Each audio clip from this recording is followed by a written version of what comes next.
بسم اللہ الرحمن الرحیم۔ محترم احباب، آئیے آج کے درس قرآن میں سورہ کہف کا اجمالی مطالعہ کرتے ہیں۔ سورہ کہف کے اجمالی مطالعہ سے ہمیں پتہ چلے گا کہ اس میں ہمیں کیا سمجھایا گیا ہے۔ اس صورت میں جو 4 قصے بیان ہوئے ہیں ان کو ہم مختصر طور پر دوبارہ دیکھیں گے، اور اس مطالعہ سے یہ بات بھی واضح ہو جائے گی کہ ہم نے کیوں سورہ کہف سے اس درس قرآن کا آغاز کیا۔ سورہ کہف کے اجمالی مطالعہ کے لیے مفتی ابو البابا شاہ منصور کی کتاب الجغرافیہ سے استفادہ کیا گیا۔ اس صورت میں 4 قصے بیان کیے گئے ہیں۔ چاروں میں ایک ایسے روحانی مرض یا فتنے کا ذکر ہے جو انسان کے لیے گمراہی کا سبب بنتا چلا آیا ہے۔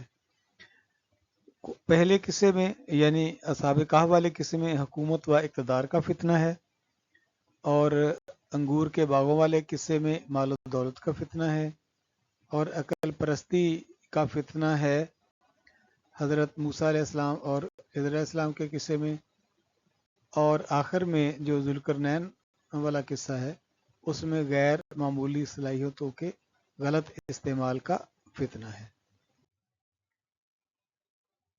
حکومت و اقتدار کا جو فتنہ ہے یہ پہلے قصے اصحاب الکہف میں تھا۔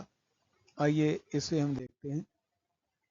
پہلا قصہ جو اصحاب کہف کا ہے، یہ قصہ انسانی آبادی سے دور غار میں پناہ لینے والے ان چند نوجوانوں کا ہے جن پر اس وقت کے صاحبان اقتدار نے بالجبر اپنا باطل نظریہ تھوپنے کی کوشش کی تھی۔ انہوں نے اللہ کی خاطر گھر بار چھوڑ کر ہجرت اختیار کی۔ ان کی شریعت میں جہاد نہ تھا۔ ہجرت کے ساتھ جہاد کا امتزاج امت محمدیہ کا اعزاز اور خاصہ ہے، لہذا جبری اور جھوٹی خدائی مسلط کرنے والے دجال سے انسانیت کو مجاہدین ہی نجات دلائیں گے۔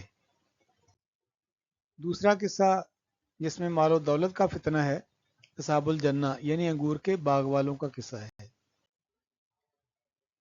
اس قصے میں ایک ایسے سرمایہ دار، جاگیردار اور غیر دیندار مالدار کا ذکر ہے جو مادہ پرستی اور سرمایہ داری کے فتنے میں مبتلا تھا۔ مسبب الاسباب کے بجائے اسباب پر نظر رکھتا تھا، کسی مخلص دوست کی تنبیہ کو بھی خاطر میں نہ لاتا تھا، نہ کمانے میں حلال و حرام کا فرق، نہ خرچ کرنے میں غریب غربا کا حق، بالکل ایسے جیسے آج کل کے سرمایہ دارانہ نظام کی پیداوار ملٹی نیشنل کمپنیاں ہیں۔ مال و دولت کا نشہ انسانی عقل کو پھیر دے تو انجام کیا ہوتا ہے؟ اس قصے میں اسی نقطے کو سمجھا کر فتنہ مال سے بچنے کی تلقین کی گئی ہے، وہی فتنہ جس کے متعلق حضور صلی اللہ علیہ وسلم اپنی امت کے لیے شرک سے زیادہ اندیشہ رکھتے تھے۔ تیسرا قصہ جس میں عقل پرستی کا فتنہ ہے، موسیٰ علیہ السلام اور خضر علیہ السلام کا قصہ ہے۔ سیدنا موسیٰ علیہ السلام اپنے دور میں علم شریعت کے سب سے بڑے عالم تھے۔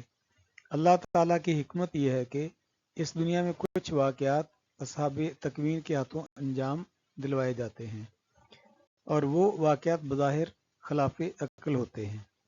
جناب موسیٰ علیہ السلام نے اللہ رب العزت کی طرف سے محبت آمیز تنبیہ کے بعد اپنی عقل اور محدود علم کی نفی کی، اور ظاہر بینی میں پڑھنے کی بجائے وحی الہی اور قضاء الہی کو برحق سمجھا۔ جاہ و مال پرستی کے بعد اقلیت پرستی دجال کے دور کا سب سے بڑا فتنہ ہوگا۔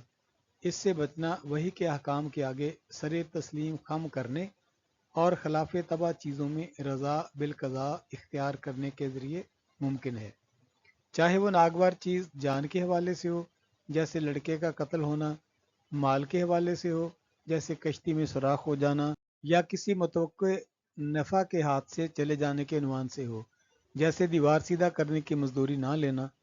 اس قصے میں 3 واقعات ہیں، اور تینوں میں بنیادی طور پر اقلیت یعنی عقل پرستی، وحی کے مقابلے میں محدود علم اور نارسا عقل کی ترجیح پر عصائے موسوی کی ضرب لگائی گئی ہے۔ چوتھا قصہ جس میں غیر معمولی صلاحیتوں کے غلط استعمال کے فتنے کا ذکر ہے، یہ ذوالقرنین اور یاجوج ماجوج کا قصہ ہے۔ اس میں بتایا گیا ہے کہ بعض لوگوں کو غیر معمولی وسائل یا غیر معمولی طاقت و صلاحیت ملتی ہے۔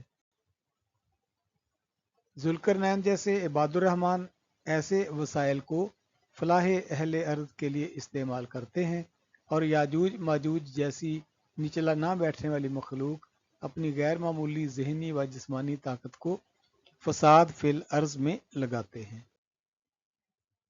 دجال کو بھی غیر معمولی ذہنی و جسمانی طاقت حاصل ہوگی، اور اسے رحمان کے مقرب بندے مسیح بن مریم علیہ السلام معجزانہ طور پر ہلاک کر کے انسانیت کو اس سے نجات دلا دیں گے، اور نبوت محمدیہ کے مطابق خلافت الہیہ قائم کریں گے۔ ذرا تصور کریں، جب یہ چاروں فتنے جن کا پہلے ذکر ہوا مل کر عالمی سطح پر عالمی خدائی کا دعویٰ کرنے والے، عالمی اقتدار پر قبضہ جمانے والے جنونی گروہ کی سرپرستی میں اور عالمگیر طور پر بالجبر مسلط کیے جائیں گے، تو رحمان سے دور رہنے والے انسان پر کیا بیتے گی؟ جب یہ فتنے محدود نہیں، عالمگیر ہوں گے، اختیاری نہیں جبری ہوں گے، الگ الگ نہیں اکٹھے ہوں گے، اور غیر منظم طور پر نہیں خدائی کے جھوٹے دعوے دار کی سرپرستی میں منظم ہوں گے، تو سوچئے کہ اقتدار دولت کے ساتھ اور عقل طاقت کے ساتھ مل کر کیا گل کھلائے گی۔ اللہ کریم کا فضل ہے کہ امت کو قرآن پاک کی آیات